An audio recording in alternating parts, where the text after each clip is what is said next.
We do have an ABC News exclusive now. Actor Eric Dane speaking his first TV interview about his ALS diagnosis.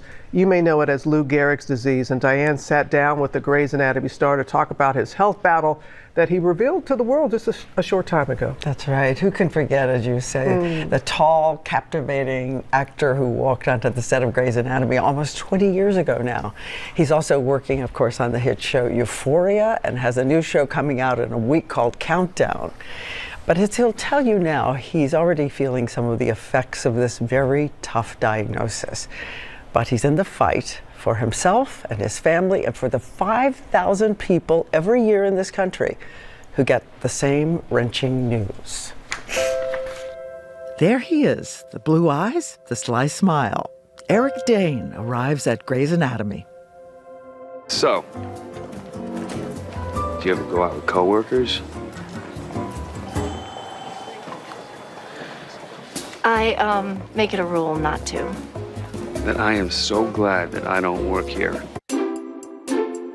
He's a little mysterious and charming. It doesn't take long before he'll be immortalized as Dr. McSteamy. And now, this 52-year-old man we all know is walking into the room. This is wonderful, and you are tall. I am tall. Yeah. It helps, doesn't it? I like it. He is here to talk about his shattering medical diagnosis so that anyone else who receives the same news will know they're not alone. Take me back to the first thing that made you concerned, worried, baffled. Where did it begin? I started experiencing some weakness in my right hand. And I didn't really think anything of it. At the time, I thought maybe I'd been texting too much or my hand was fatigued. But a few weeks later, I noticed it had gotten a little worse. So I went and saw a hand specialist who sent me to another hand specialist. I went and saw a neurologist, and the neurologist sent me to another neurologist and said, this is way above my pay grade. Finally, after 9 months, the crushing reality. He is told he has the incurable disease that progressively kills the nerves that connect to your muscles, affecting your arms, legs, speech, breathing. In the end, for so many, paralysis while your mind is still acute. It's called ALS. I will never forget those 3 letters. It's on me the second I wake up. It's not a dream. It's not a dream. No. A disease without a roadmap, just a daily inventory of what is being lost. It is now 1.5 years since the symptoms began. I have one functioning arm. My dominant side. Is your right side? Yeah, my left side is functioning. My right side is completely stopped working. And then your left arm is fine? No, it's going. Yeah, I feel like maybe a few more months, and I won't have my left hand either. It's sobering. He says he's walking fine, but thinking about his legs. Is that what you're worried about next, your leg? Yeah. Yeah, I'm worried about my legs. And always on his mind, his family with actress Rebecca Gayheart. The couple once separated, but now are close. Their 2 daughters are 13 and 15 years old. Just a couple of months ago, his youngest daughter was on a boat trip with the dad who'd been a competitive swimmer, a water polo star. When I jumped into the ocean that day and realized I couldn't swim and generate enough power to get myself back to the boat, I thought, oh God. And then I realized in that moment, I'm not safe in the water anymore. His daughter had to race to his rescue. She dragged me back to the boat. What did you say to each other? I was like breaking down in tears. And so I made sure she got back in the water with her friend and continued on with the snorkeling with the guide. But I was just heartbroken.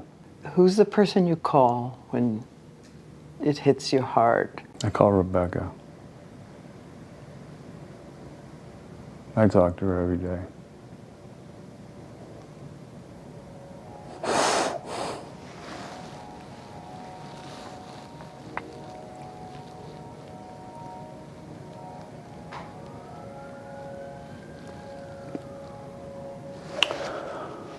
We have managed to become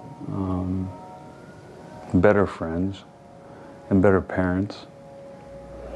And she is probably my biggest champion and my most stalwart supporter.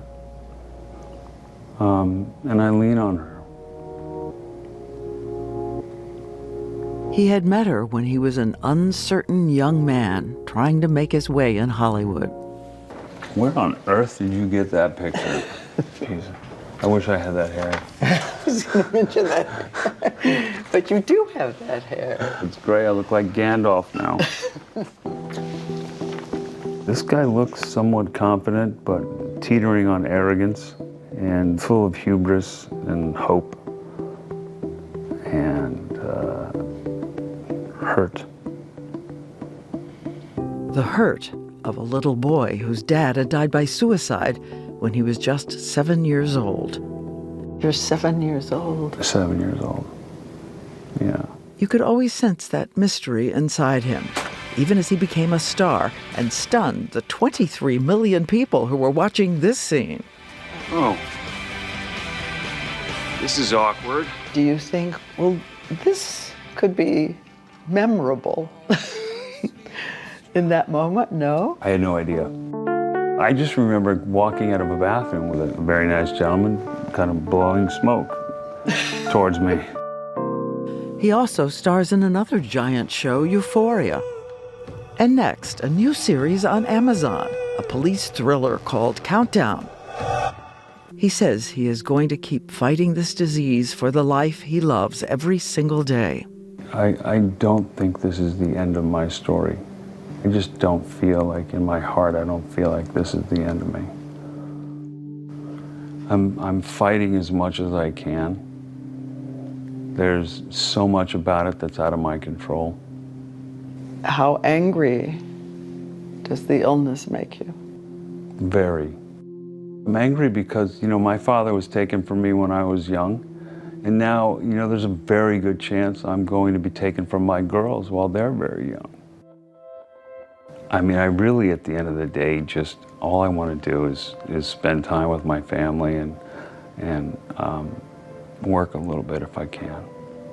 And make sure that you tell them that you love them. Every day. Every day. They're loved. They know it.